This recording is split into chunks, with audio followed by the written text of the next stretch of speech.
हाथी घोड़ा पाल की जय कन्हैया लाल की।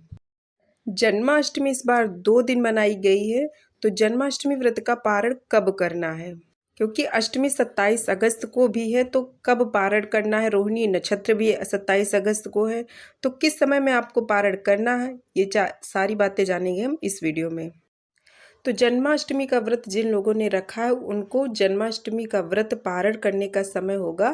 वैसे पारण करने का जो सही समय है वो आपको जब नवमी हो जाती है, अगले दिन आप पूजा सारी अपनी जो चीज़ें चौकी हटा लेते हैं उसके बाद ही करना चाहिए, लेकिन फिर भी ये आपके ऊपर है। जैसे कि बहुत लोग बहुत ज़्यादा देर तो भूखंड नहीं रह सकते हैं, तो जब आप पूजा रात में कर लेते हैं, पूरा जन्मोत्सव मना लेते हैं भगवान का, उसके बाद आप इस समय जो समय था 12:45 तक शुभ मुहूर्त था, यानी जब आपकी पूजा पूरी हो जाए उसके बाद आप फलहार में कुछ ले सकते हैं। मतलब ये पंजीरे वगैरह जो बनाते हैं वो आप मत लीजिए, वो आप अपने माथे लगा कर रख दीजिए। जो फलहार है जैसे फल हुआ, ये सारी चीज़ें हुई, आप वो थोड़ा सा ले लीजिए। उसके बाद अगले दिन आप जब नहा धो के फिर से पूजा कर लेंगे, उसके बाद सूर्योदय के बाद आप अपने व्रत का पारण कर सकते हैं। इस बार ये 2 समय है जब आप पूजा कर ले, उसके बाद या तो थोड़ा फलहार लेके व्रत अपना पारण कर ले। मतलब ये पूरी तरीके से नहीं होगा, पारण तभी होता है जब आप अन्न खाएं, लेकिन अगर आप ज़्यादा देर भूखे नहीं रह सकते तो थोड़ा सा फलाहार ले ले पूजा करने के बाद, क्योंकि आप पूरा दिन जब व्रत रखते हैं उस समय आप कुछ भी खाते पीते नहीं हैं।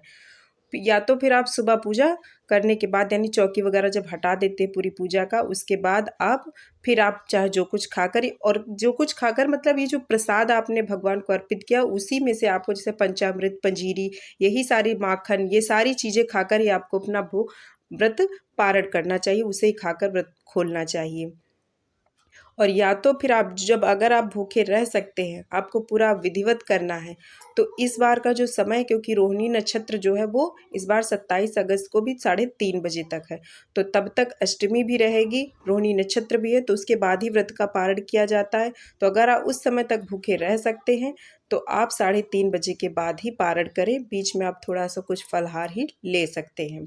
ये आपके ऊपर है कि जितना आप कर सकते हैं उतना आप करें। ज़बरदस्ती नहीं कि आपका खाने का मन हो फिर भी आप रुके हो, तो ये भी गलत ही होगा। तो इन तीनों समय में आप किसी भी समय अपने व्रत का पारण कर सकते हैं। और पारण करने के लिए आप जो आपने भोग लगाया है उससे ही पारण करें, उसके बाद आप चाहे जो कुछ खाएं। उम्मीद है जानकारी पसंद आई होगी, तो लाइक सब्सक्राइब कीजिएगा। मिलते हैं किसी और ऐसे ही यूजफुल वीडियो में, तब तक के लिए जय श्री कृष्ण, राधे राधे, जय सिया राम।